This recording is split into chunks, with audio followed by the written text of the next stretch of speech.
বেগম খালেদা জিয়া এক সাধারণ গৃহবধূ থেকে দেশের প্রথম নারী প্রধানমন্ত্রী।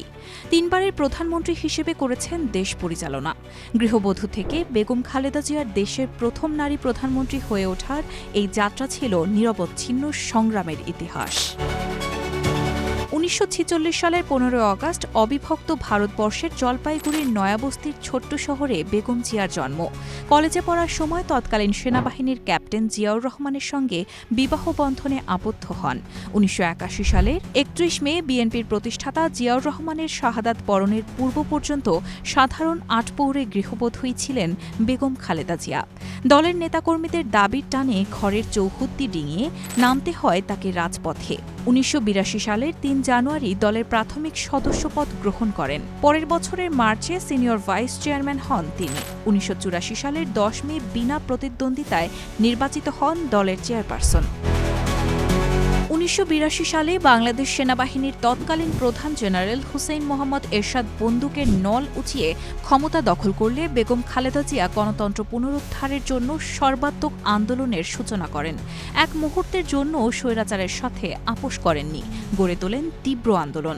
১৯৮৩ থেকে ১৯৯০ সাল পর্যন্ত ৭ বার আটক করা হয় তাকে। এ সময় দেশের জনগণ তাকে আপোষহীন নেত্রী উপাধি দেন।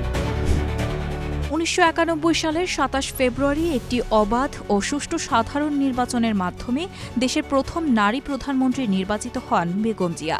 আপোষহীন সংগ্রাম আর দেশজুড়ে বিপুল জনপ্রিয়তার কারণে চট্টগ্রামের লালদিঘির ময়দানে লাখো জনতার সমাবেশে বেগম খালেদা জিয়াকে দেশনেত্রী উপাধিতে ভূষিত করা হয়।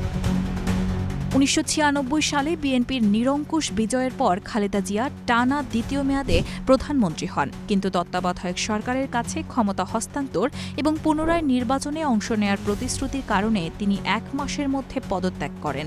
১৯৯৯ সালে বেগম জিয়ার নেতৃত্বে বাংলাদেশ জাতীয় পার্টি, জামায়াতে ইসলামী এবং ইসলামী ঐক্যজোটের সাথে ৪ দলীয় জোট গঠন করে এবং ক্ষমতাসীন আওয়ামী লীগের দুঃশাসনের বিরুদ্ধে ব্যাপক আন্দোলন গড়ে তোলেন। বেগম খালেদা জিয়া দুর্নীতি ও সন্ত্রাস নির্মূলের প্রতিশ্রুতি দিয়ে ২০০১ সালের নির্বাচনে জয়ী হন। ৫ বছরের শাসনামল শেষে ২০০৬ সালে তিনি তত্ত্বাবধায়ক সরকারের কাছে ক্ষমতা হস্তান্তর করেন। ২০০৭ সালের সেপ্টেম্বরে তাকে ও তার পরিবারের সদস্যদের নির্বাসনে পাঠানোর একাধিক প্রচেষ্টায় ব্যর্থ হয়ে দুর্নীতির তুচ্ছ এবং ভিত্তিহীন অভিযোগে স্বৈরাচারী সরকার গ্রেফতার করে। ২০০৯ সাল থেকে যখন শেখ হাসিনার নেতৃত্বাধীন সরকার নির্বিচারে গুম, খুন, ক্রসফায়ার আর বিনা বিচারে ভিন্ন মতের রাজনৈতিক কর্মীদের হত্যার মধ্যে দিয়ে বাংলাদেশকে একটি কর্তৃত্ববাদী রাষ্ট্র থেকে ফ্যাসিস্ট রাষ্ট্রে পরিণত করে, তখন তিনি গণতন্ত্রের জন্য তার লড়াই নতুন করে শুরু করেছিলেন। সরকার তাকে জোরপূর্বক তার বাড়ি থেকে এক কাপড়ে বের করে দেয়, ২ বার গৃহবন্দী করা হয়। ২০১৮ সালের ৮ ফেব্রুয়ারি কথিত জিয়া অরফানেজ ট্রাস্ট মামলায় বেগম জিয়াকে কারাবন্দী করা হয়। প্রায় ২ বছর পর ২০২০ সালের ২৫ মার্চ বাংলাদেশ সহ সারা বিশ্বে করোনা ভাইরাসের সংক্রমণের সময় পারিবারিক আবেদনের পরিপ্রেক্ষিতে ৬ মাসের জন্য শর্তসাপেক্ষ মুক্তি পান খালেদা জিয়া।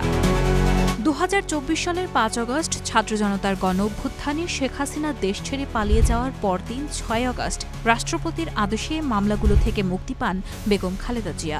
দীর্ঘ রাজনৈতিক নির্যাতন, কারাবাস ও গৃহবন্দিত্বের কারণে শারীরিক অবস্থা দ্রুত অবনতি ঘটে। চিকিৎসকদের পরামর্শে তিনি দীর্ঘ সময় হাসপাতালে চিকিৎসাধীন থাকেন। আজ মঙ্গলবার ৩০ ডিসেম্বর ঢাকার এভারকেয়ার হাসপাতালে গণতন্ত্রের পথে আজীবন আপোষহীন সংগ্রাম করা এই নারী জীবনের শেষ নিঃশ্বাস ত্যাগ করেন।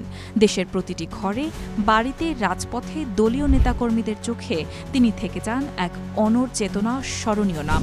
গৃহবধূ থেকে দেশের ইতিহাস বদলে দেওয়া প্রথম নারী প্রধানমন্ত্রী দেশনেত্রী বেগম খালেদা জিয়া।